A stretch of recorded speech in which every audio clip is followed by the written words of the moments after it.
금방오리 교회 친구들 반갑습니다. 오늘은 야곱의 세 번째 이야기입니다. 오늘 야곱은 결혼할 사람 예비 신부를 만나게 됩니다. 얼마나 설레일까요? 그 예비 신부가 누구인지 말씀을 통해 만나보겠습니다. 오늘의 말씀은 창세기 29장 16절부터 18절까지입니다. 성경책을 펼치고 창세기 29장 16절부터 18절까지 함께 읽도록 하겠습니다. 라반에게는 두 딸이 있었습니다. 큰 딸의 이름은 레아였고 작은 딸의 이름은 라헬이었습니다. 레아는 눈이 곱고 라헬은 용모가 아름답고 예뻤습니다. 야곱은 라헬을 사랑했습니다. 그래서 야곱이 라반에게 말했습니다. 삼촌의 작은 딸 라헬과 결혼하게 해주십시오. 그렇게 해주시면 삼촌을 위해 7년 동안 일해드리겠습니다. 야곱이 사랑한 사람은 누구인가요? 라헬입니다. 라헬은 삼촌 라반의 둘째 딸입니다. 야곱은 라헬을 만나고 첫눈에 반했습니다. 그래서 라헬의 아버지이자 삼촌인 라반에게 이렇게 말해요. 삼촌의 작은 딸 라헬과 결혼하게 해주십시오. 그렇게 해주시며 삼촌을 위해 7년 동안 일해드리겠습니다. 라헬과 결혼하게 해주십시오. 와, 너무 멋지지 않나요? 앞으로 장인 어른이 될 삼촌에게 결혼 허락을 받고 있습니다. 이렇게 결혼을 준비하는 야곱을 보니 목사님도 설레는 마음으로 결혼을 준비했던 때가 생각이 나요. 아내를 너무 좋아하고 사랑해서 결혼을 결심했어요. 그리고 결혼 허락을 받기 위해서 프로포즈를 준비했답니다. 케이크도 사고요. 여러 개의 초를 사서 하트 모양도 만들었습니다. 꽃도 사서 장식을 하고요. 천장에는 여러 가지 색깔의 풍선도 달았습니다. 작은 현수막도 만들었어요. 거기에는 이런 문구를 좀 적었습니다. 그대는 나의 사랑, 너만을 사랑해. 그리고 한 문장 더. 나와 결혼해 줄래? 11년 전 프로포즈 때 찍은 사진이 있었는데 여러분에게 2초만 공개해 드리도록 할게요. 짜자잔! 1, 2. 네, 지금 보면 손발이 오그라들면 좀 부끄럽지만 그때를 기억하면 얼마나 기쁘고 얼마나 설레였는지 몰라요. 지금 야곱의 마음이 바로 이런 마음이지 않을까 생각됩니다. 자, 그럼 야곱의 이야기를 다시 한번 들어볼게요. 삼촌의 작은 딸 라헬과 결혼하게 해주십시오. 그렇게 해주시면 삼촌을 위해 7년 동안 일해드리겠습니다. 지금 결혼 허락을 받고 있는데 조금 이상한 부분이 있죠. 그냥 결혼 허락을 받으면 되는데 7년 동안 일해드린대요. 왜 그럴까요? 목사님이 성경 자료를 좀 찾아보니까요. 그 당시에는 이런 결혼 문화가 있었대요. 결혼하기 위해서 신랑은 신부 가족에게 돈을 줬대요. 왜냐하면 혹시 남편이 죽거나 아내를 버리거나 이혼하면 그 돈으로 살아갈 수 있도록 미리 준다는 거예요. 고대 문서를 보니까 그 당시 돈으로 은 30세겔 정도를 주었대요. 은 30세겔은요. 일꾼이 3년 동안 벌 수 있는 돈이래요. 꽤 많죠. 몇 년 동안요? 3년요. 그런데 야곱은 지금 몇 년 동안 일해 드린다고 하나요? 7년입니다. 3년 정도만 일하면 될 것 같은데 왜 7년일까요? 네, 정말 라헬을 사랑했기 때문이에요. 꼭 라헬과 결혼하고 싶어서 그렇게 말했을 거예요. 실제로 성경은 야곱이 라헬을 얼마나 사랑했는지 이렇게 표현하고 있습니다. 20절 말씀 같이 한번 읽어봅시다. 야곱은 라헬과 결혼하기 위해 7년 동안 라반을 위해 일했습니다. 하지만 라헬을 너무 사랑했으므로 야곱에게 그 7년은 마치 며칠밖에 되지 않는 것처럼 느껴졌습니다. 와, 7년을 며칠처럼 여겼대요. 얼마나 좋아하고 얼마나 사랑했으면 7년을 며칠처럼 느꼈을까요? 이렇게 야곱은 7년의 시간을 화살처럼 보내고 드디어 결혼식 날을 맞이하게 되었습니다. 삼촌은요, 온 동네 사람들을 불러 모았어요. 그리고 결혼식 잔치를 열었습니다. 야곱이 얼마나 기뻤을지 여러분 한번 상상해 보세요. 그리고 첫째 날 잔치를 베풀고 난 다음에 해가 지고 드디어 첫날 밤을 보내게 되었습니다. 이제 정말 부부가 되어서 첫날 밤을 보내는 거예요. 얼마나 설레이고 기뻤을까요? 그렇게 첫날 밤이 지나고 둘째 날 아침이 되었습니다. 그런데 둘째 날 아침 야곱이 씩씩거리며 소리치기 시작했어요. 도대체 야곱에게는 어떤 일이 있었을까요? 우리 25절 한번 살펴볼까요? 이튿날 아침 야곱은 자기가 레와와 함께 잠을 잤다는 것을 알게 되었습니다. 야곱이 라반에게 말했습니다. 어찌하여 저에게 이런 일을 하셨습니까? 저는 라헬과 결혼하려고 외삼촌을 위해 열심히 일했습니다. 그런데 외삼촌은 왜 저를 속이셨습니까? 왜 저를 속이셨습니까? 도대체 어떤 일이 벌어진 거죠?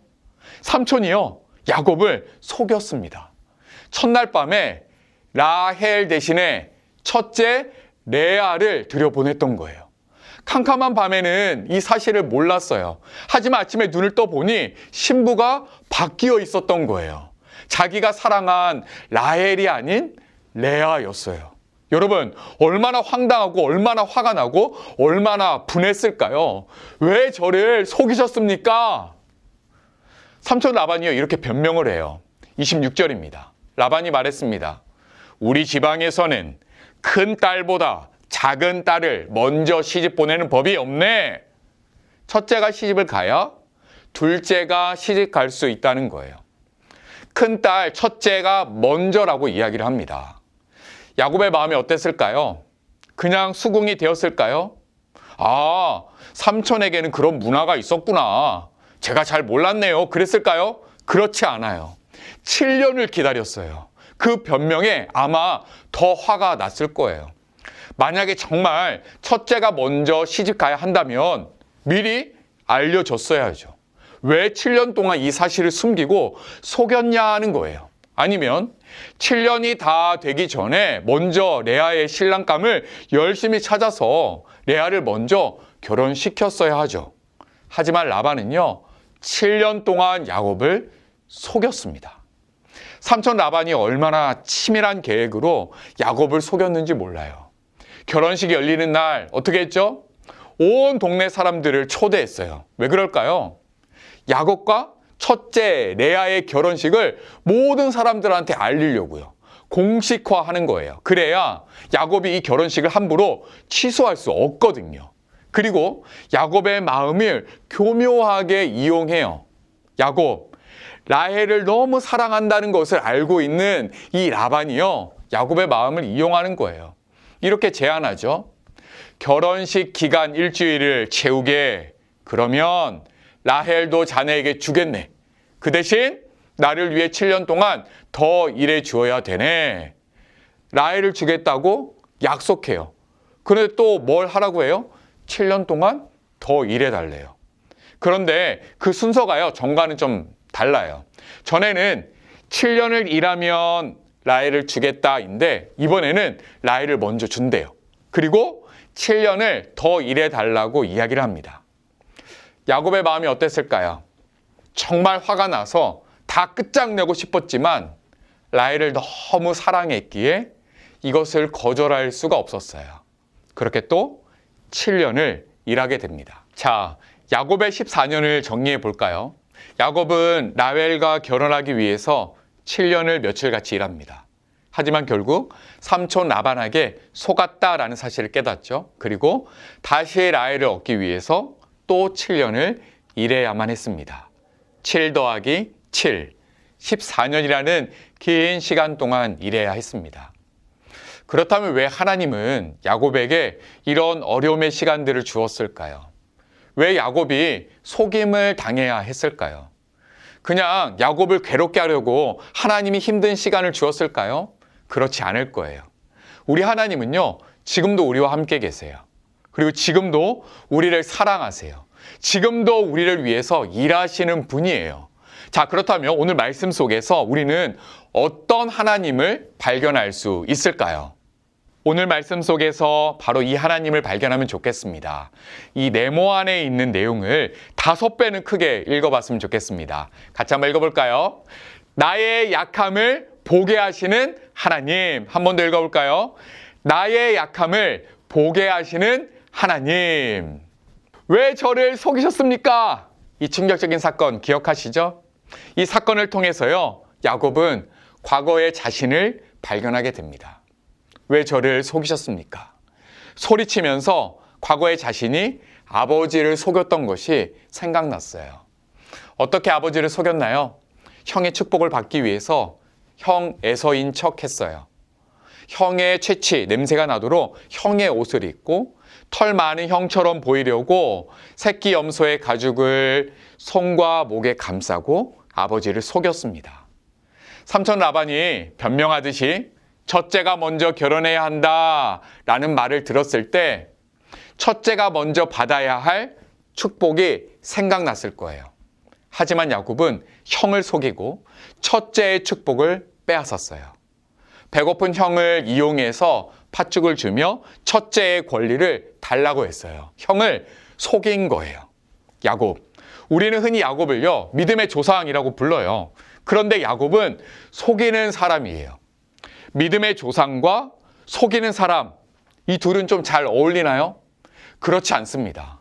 이렇게 속이는 사람을 믿음의 조상이라고 인정하기 어려워요. 그래서 하나님은 이 야곱을 위해 특단의 조치를 취합니다. 자신의 진짜 모습을 볼 수 있도록 특별한 거울을 야곱에게 주세요. 겉모습만 보는 거울이 아니라 자신의 내면, 자신의 마음을 볼 수 있는 거울이에요. 그 거울은 바로 삼촌 라반이었습니다. 나를 속이는 삼촌 라반을 보면서 속이며 살았던 나의 모습을 보게 하셨어요. 삼촌에게 왜 나를 속이셨습니까? 절규하면서 아버지와 형을 속였던 자신을 보게 하셨어요. 그렇게 하나님은 다른 사람을 통해 나의 약함을 보게 하세요. 목사님에게도 두 아들이 있어요. 이제 11살과 7살이 되었습니다. 보통 아들 둘이 있는 집은 어떨까요? 1번, 매우 사이가 좋고 조용히 잘 논다. 2번, 시끄럽고 틈만 나면 싸운다. 정답은 2번입니다. 목사님 집 또 예외는 아니에요. 잘 지낼 때도 있지만 또 잘 다툽니다. 형이 숙제를 하고 방으로 들어가면 동생은 늘 심심하죠? 그래서 이렇게 얘기해요. 엄마 심심해. 아빠 심심해. 그러면 엄마 아빠가 좀 한가하면 놀아주지만 또 그렇지 못할 때가 있는 것 같아요. 그러면 둘째는 심심해서 누구 방으로 갈까요? 네, 공부하고 있는 형의 방으로 찾아 들어가요. 그러면 형이 뭐라고 할까요? 1번, 잘 왔다. 2번, 나가. 몇 번요? 2번이에요. 나가에도요, 두 종류가 있어요. 다정하게 나가줄래? 2번. 나가! 몇 번일까요? 네, 2번입니다. 물론 동생이 형 방으로 들어가서 좀 방해는 했지만 목사님은 첫째를 볼 때 동생한테 너무 차갑게 말하는 그 모습을 볼 때 마음이 좀 불편해요. 그럼 목사님도 첫째에게 한마디를 하죠. 뭐라고 얘기할까요? 1번, 동생한테 예쁘게 말해줄래? 2번, 야, 동생한테 예쁘게 말해. 몇 번일까요? 2번이에요. 그러면서 목사님도요, 깜짝 놀라면서 깨닫게 돼요. 야, 동생한테 예쁘게 말해줄래? 이렇게 말하는 내 모습과 야, 나가! 라고 말하는 첫째의 모습이 똑같은 거예요. 첫째가 누구를 닮은 걸까요? 아빠를 닮은 거예요. 아들은 아빠의 거울이에요. 아들의 약한 모습을 보면서 나의 약함을 보게 됩니다. 여러분에게는 어떤 거울이 있나요? 목사님처럼 가족이 아마 여러분의 거울이 될 수 있을 것 같아요. 엄마 아빠가 나의 거울이에요. 엄마 아빠의 좋은 성품을 보고 닮아가세요. 하지만 엄마 아빠도 사람이기에 부족하고 약한 부분들이 있어요. 피곤해서 화를 잘 내시기도 하고 약속을 하고 잘 못 지킬 때도 있습니다. 그러면 우리 친구들이 속상하고 억울하고 화가 날 때가 있어요. 이런 감정들은 자연스러운 거예요. 하지만 여기서 끝내서는 안 돼요. 오늘 말씀을 기억하면 좋겠습니다. 하나님은 부모를 통해 나를 보게 하시는구나. 부모님의 약한 부분을 통해 나의 약한 부분을 함께 바라보는 여러분 되었으면 좋겠습니다. 친구도 나의 거울이 될 수 있어요. 주변의 사람들이 나의 거울이 될 수 있어요. 우리 주변에 좋은 친구들도 있지만 때로는 나를 힘들게 하는 친구들도 있어요. 몇몇 친구들은 내가 정말 미워하고 싫어하는 친구일 거예요. 그러면 그 친구 역시 나를 좋아할까요? 그렇지 않아요. 그 친구도 나를 미워하고 싫어할 거예요. 하지만 여기서 끝내서는 안 돼요. 하나님은 나를 미워하는 친구를 보면서 내 안에 있는 미움을 발견하길 원하세요. 하나님은 그 친구의 약함을 통해 나의 약함을 보게 하세요. 이렇게 한번 따라해 봅시다. 너는 나의 거울이야. 한 번 더 따라해 볼까요? 너는 나의 거울이야. 삼촌 라반은 야곱에게 거울이었습니다. 속이는 삼촌을 통해서 야곱은 속이는 나를 발견했어요. 무려 14년 동안 일하면서 철저하게 그것을 깨달았습니다. 그러면 이런 질문이 떠오르지 않나요? 하나님은 왜 이렇게 힘들게 자신의 모습을 보게 하실까? 그냥 야곱아, 너 다른 사람 속이면 안 돼. 그거 잘못된 거야. 라고 알려주시면 안 될까요? 굳이 왜 14년 동안이나 삼촌을 섬겨야 했을까요? 그 시간이 너무 아깝고 억울할 것 같지 않나요? 하지만 하나님의 생각은요, 다릅니다. 하나님은 그 시간이 야곱에게 꼭 필요하다라는 사실을 아셨습니다. 왜 필요했을까요?